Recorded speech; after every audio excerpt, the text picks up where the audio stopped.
Determine the limit as x approaches 0 of x times the sine of 1 over x. For the limit as x approaches 0 of x times sine of 1 over x, the first thing to do is plug a 0 in for each of the x's. This would give 0 times the sine.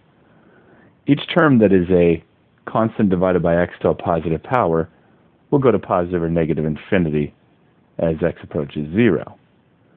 The sign of positive or negative infinity is indeterminate, but it will remain finite somewhere between -1 and +1. And since it's multiplied by 0, this overall limit will exist and can be found using the squeeze theorem. Starting with the sine function, regardless of how strange its phase is, it's a 1 over x here, it will sit at most between -1 and +1. We can now multiply each of them by x so that it will look like the function we have here.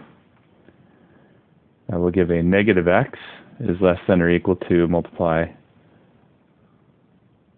the middle function by x is less than or equal to +1 times x positive x. This also holds true.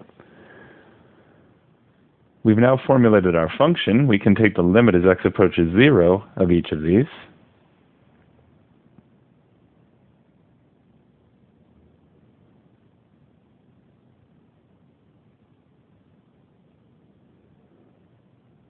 And it again holds true.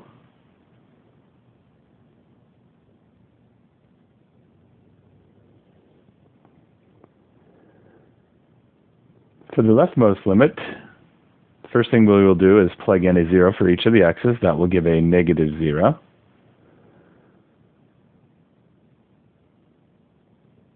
The middle limit we will leave as is. It's the one we want to determine.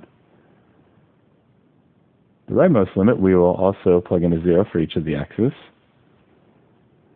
Since the leftmost limit and the rightmost limit match in value, since -0 does equal 0,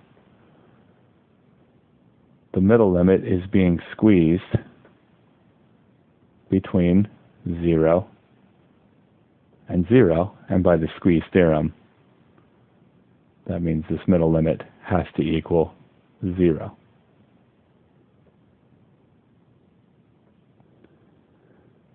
And we have determined the limit as x approaches 0 of x times the sine of 1 over x. It is a 0.